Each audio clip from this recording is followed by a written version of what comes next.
How about it, y'all? This is Daniel Nicholson with Nicholson Farms, and welcome back to another video. Today's going to be a busy afternoon dealing with the goats. We're going to be checking up on our goat sheep that was sick in our last video, or several videos back.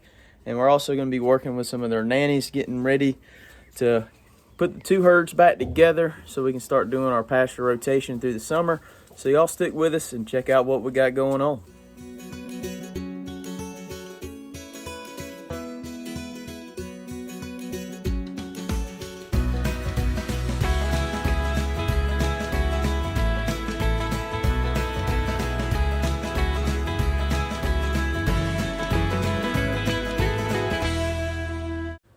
So first, I figured we talk about sheep, our goat that had twin babies several weeks ago that came down sick, and 2 videos ago for us, and how she's been doing for the past week.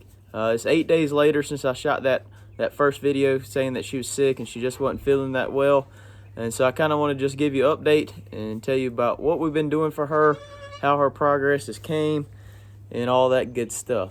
So to start off with, let's see, today's Monday.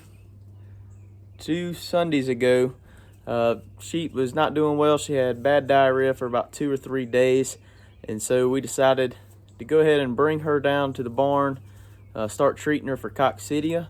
That's what I truly believe what it was in the start, and so we started with an oral drench of Corid solution, and we gave that to her for 5 days. Along with that, we gave her vitamin B, 5 cc's of vitamin B every day for 5 days until she started eating. On about that 4th day of her cord treatment, she stopped having the runs. Her stool started getting a little more stiff, and still not back to pebble form, but it's a whole lot better than what she was doing. So that's good. I also treated her for worms, and after looking at her eyelids later on, they were starting to get a little pale. When the diarrhea first started, they wasn't pale. So I think the coccidia, with her trying to fight that off, the worms kind of took advantage of the situation with her immune system being down, and they stepped in and started a worm load. During that process, she started to develop a little bit of a pouch underneath her chin, which is commonly known as bottle jaw in goats. And bottle jaw, basically, when your red blood cells, when there's a lack of red blood cells because you're becoming anemic, fluid just kind of pockets underneath goats' chin a lot of times. And so with treating that, I knew her iron was low because she was kind of anemic. I started giving her red cell. Red cell it's actually a horse medication. You find it in the horse aisle of most of your farm stores, and basically it's just iron. And we've been giving her about 6 cc's of that daily. We're still doing that. We're still going to do that until she gets the color back in her eyes real well.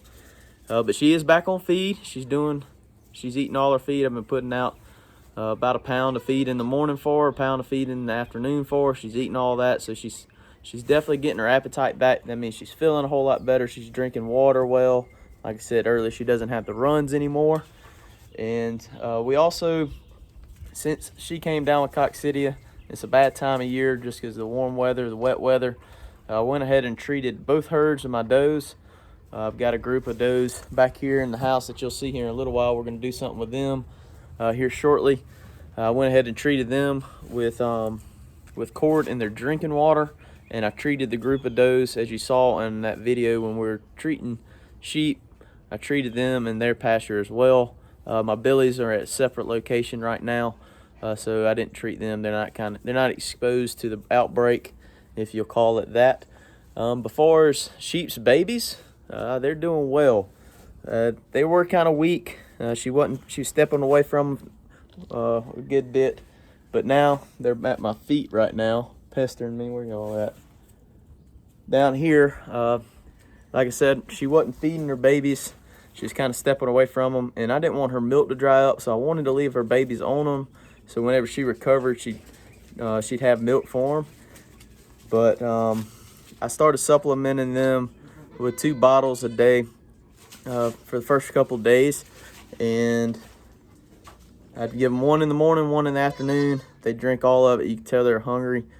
Since then, for the past 2 or 3 days, I've only been getting them 1 bottle in the morning, and they're coming up to me because they want some, but they're not hungry. I've just felt their bellies, and I've actually caught her feeding her babies several times, so that's a good thing. We're happy for that.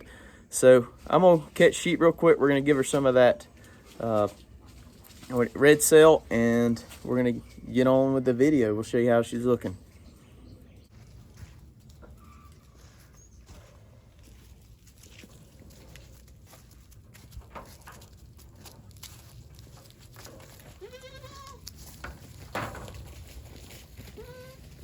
So of course I set the camera up and she ran from me, but I got her that red cell down. We're gonna, her eyelid, I just looked at her eyelids. Her eyelids look a whole lot better.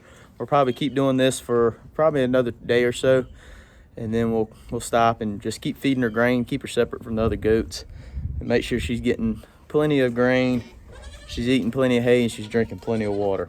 But so the rest of the video, I am about to get all my does back together. The reason I had them separated was the nannies back here in our back pasture. I was pulling them off their babies. I was trying to wean their babies. I stopped feeding this group. They wasn't supporting babies anymore. There's plenty of grass, so I wanted them to fend for themselves, make a living for themselves, I guess.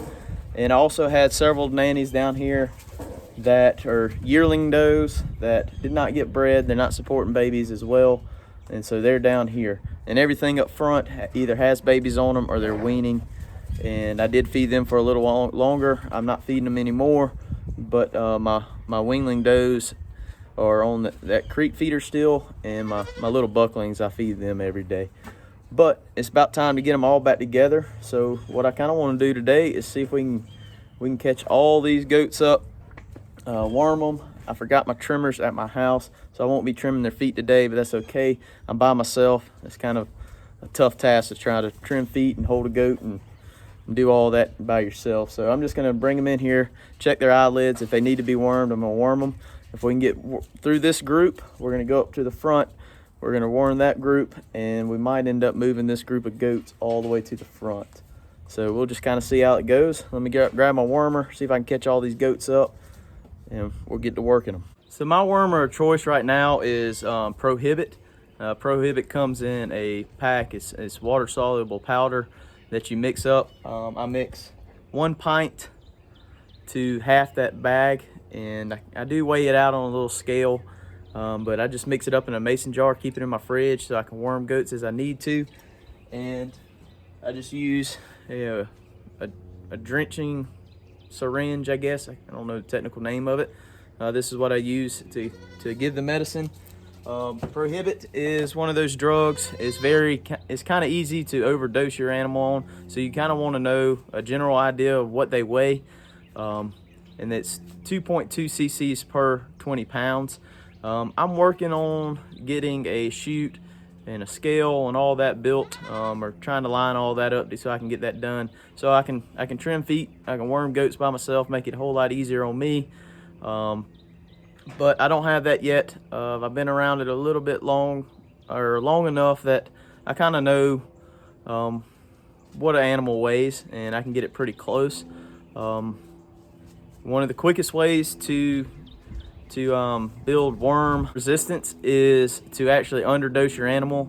You're giving them just slightly enough to kind of harm that worm egg or that worm inside that animal, but it's not strong enough to kill it, so they're actually developing somewhat of immunity to it. I talk a lot about pasture rotation and when to worm a goat. If you've seen our channel, you know that I check their eyelids. I make sure they're either red. There's actually five different degrees of it. I still don't have my FAMACHA scorecard. I need to get on that, but on that it shows you different levels of how red that eyelid should be. If it's pale, you got a worm problem, you need to worm that goat immediately. If it's red, that animal probably has some worms, but they're fighting it off, they're not getting anemic. And if it's borderline, you need to make that call whether to worm them or not. You don't want to worm every goat, because whenever you worm every goat, you're taking the worms that survived your drench or your dewormer, and putting those worms back into your pasture where they're laying eggs, and your goats are just keep picking up the worms that are resistant to your dewormer. Kind of the general idea of that is, if you're putting worms that are not resistant back into your pasture, they're breeding with the worms that are resistant. Hopefully you're getting more worms that are not resistant whenever they breed. That's kind of my general way I think about it. But that being said, we're gonna bring all the goats in. We're gonna check their eyelids if they need wormed. We're gonna go ahead and deworm them today, and just kind of see how it goes. Like I said, we're gonna try to get through both groups, but we'll just kind of see how it goes. So let me get some feed, and we're gonna get them called up.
So now I got them all called up. This little booger right here is about the wildest thing I have. She's always the last one to catch. So she's gonna be fun to catch in this big old pen. I need something a whole lot smaller than this, but my idea is one day have a chute running out where I can load straight into a trailer or turn them back into the pen, and be a whole lot easier to get my hands on them. So I know this girl right here has got her head stuck in a bucket right here. She's gonna have to be wormed because I wormed her the other day, and she was kind of anemic.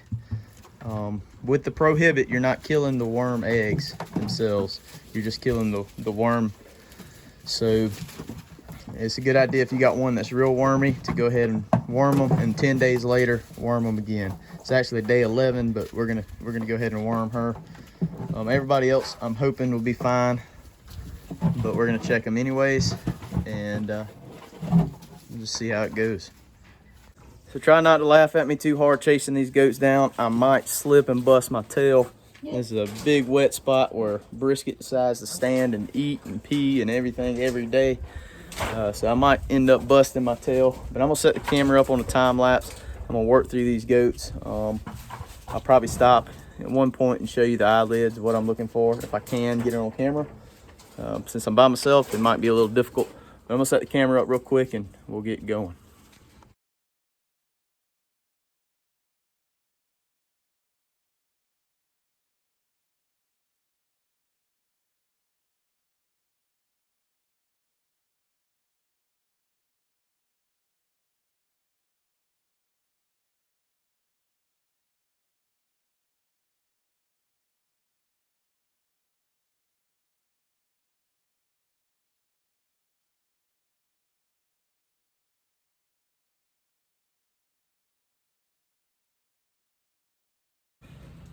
Shoo-wee. I can tell I ain't played high school sports in several years. Man, that's a workout. We got everybody done. I didn't explain it before, but you might have saw me with the can of spray paint. It's just a little bit of regular spray paint.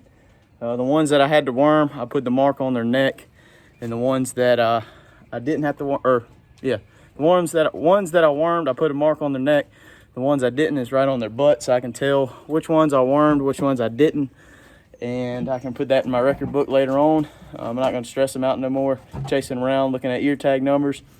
I can get that later on. That spray paint will last for a couple days. So we got this group done. I'm gonna go see if I can catch the front group. We'll go ahead and knock them out. I want to work through them a whole lot quicker because that little catch pin up there is in the sun. I don't want to get them too hot. We got one up there that's really close to having babies. I wouldn't be surprised if I walk up there and there's a baby on the ground.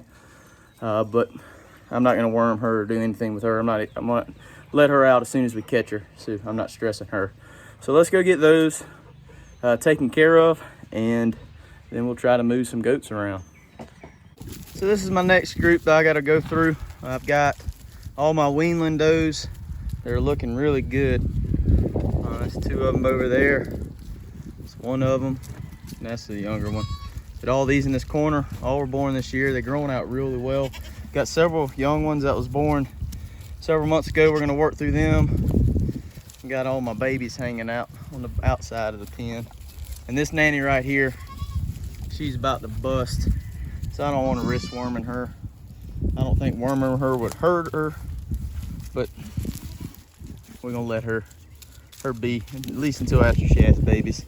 So we'll go ahead and work through these. We got a decent breeze up here, but like I said, this is in the sun, so I want to kind of work kind of quickly. I don't want to stress these animals out too bad. We'll get them taken care of, and then we're gonna be moving some goats around.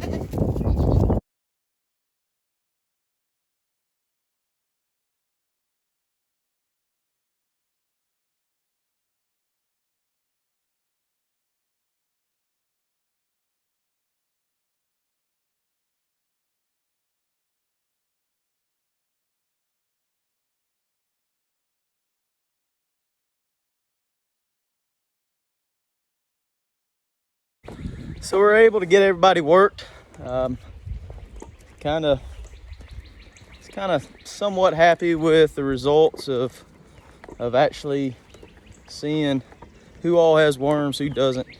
Out of 39 goats I checked, we had 15 that needed to be wormed, and none of them were really severe other than -1 or 2. So I take that as a good thing. Now that we're gonna get our pasture rotation going, it'll be kind of interesting to see what it is next time we catch them. So now I'm gonna grab a bucket of feed, and I'm gonna go ahead and move the rest of these goats up to the front. Come on up. Come on.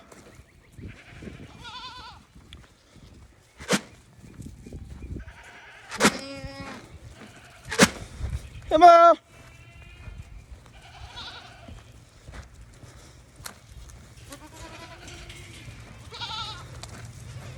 Come on.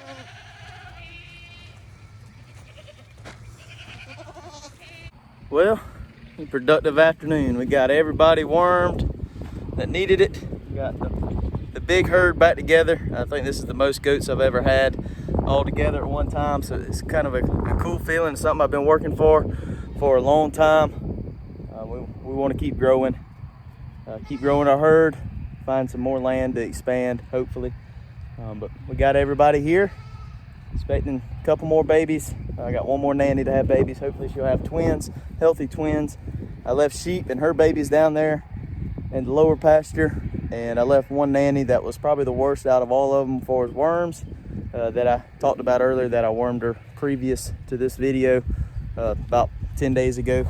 And so we're gonna feed them separately, keep feeding them grain. Everybody up here is gonna be off of grain except for our young nannies and our babies, or anything that can fit in that creep feeder over there. I'm gonna keep feeding them grain. So I really appreciate y'all hanging out with us today. If you liked the video, please hit that thumbs up button. It'd mean a lot to us.